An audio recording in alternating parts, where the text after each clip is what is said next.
On sait depuis l'élection du président Macron que le financement du logement social n'est clairement plus une priorité nationale.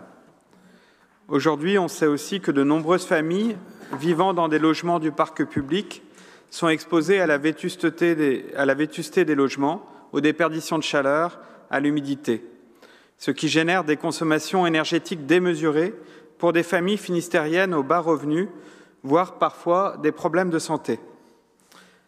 Pour celles et ceux qui sont sur liste d'attente d'un logement dans le parc public, plus de 22 000 demandes en cours dans le Finistère, elles sont tributaires du bon vouloir des propriétaires privés, souvent dans des copropriétés dégradées. Parfois, certains vivent dans des logements insalubres, mais n'ont pas d'autres possibilités. Nationalement, on met beaucoup plus d'argent sur des mesures de défiscalisation au profit de propriétaires privés pour qui la construction et la propriété du logement est une rente. Malgré les listes d'attente pour accéder à un logement HLM, la production de logements a atteint un niveau aussi bas que lors de la dernière grande crise immobilière dans les années 90. Alors que la crise du logement laisse aujourd'hui dans notre pays quelques 300 000 personnes sans abri et plus de 3 millions de mal logés. On pourrait parler aussi des 850 personnes mortes dans la rue en 2024. Dans cette délibération, à notre sens, il n'y a pas assez d'accent porté sur l'abandon par les bailleurs sociaux, des bailleurs sociaux publics et privés. La nomination de Vincent Jeanbrun, nouveau ministre LR du Logement, sur les mêmes orientations que Guillaume Kasbarian, pour exclure les allocataires des minima sociaux et les plus modestes du logement social, pour favoriser une France de propriétaires en dépit des difficultés du logement actuel, inquiète profondément les offices HLM et ne peut que nous inquiéter nous-mêmes qui voulons l'égalité d'accès aux biens logés.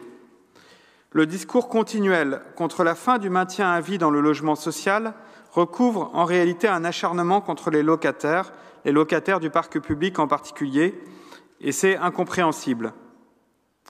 Il faut le redire, si la mobilité dans les HLM a baissé, c'est en raison de la perte du pouvoir d'achat et de la crise de la construction, et également de la cherté des loyers, et maintenant de l'augmentation aussi des taux d'intérêt pour accéder à la propriété. Aujourd'hui, nous avons le sentiment qu'il n'y a pas de véritable définition non plus dans le département d'une politique de logement à visée sociale. Pour la première fois, vous faites des subventions pour des opérations menées par Douarnenez Habitat, le Logis Breton, Aiguillon Construction et Espacil. Nous nous réjouissons de ces subventions. Mais sur quels critères ces opérations ont-elles été retenues pour être soutenues par le Conseil départemental ? Demain, si BMH ou l'OPAC, deux offices publics de l'habitat, demandent à être soutenus par le Conseil départemental, comment doivent-ils procéder ? Plus globalement, aujourd'hui, quelle programmation des travaux de rénovation ? Quels critères de priorisation ? Qui est en capacité de définir les logements très dégradés, vieillissants, prioritaires du parc ? L'Observatoire de l'habitat nous manque cruellement pour répondre à la réalité des besoins. Quelle est la politique publique et sociale de logement en Finistère, si ce n'est d'être une banque pour les bailleurs sociaux ? Le département est la collectivité des solidarités. Dans un contexte national où les besoins de logement sont immenses, quelle est la politique, la stratégie du département sur le logement public ?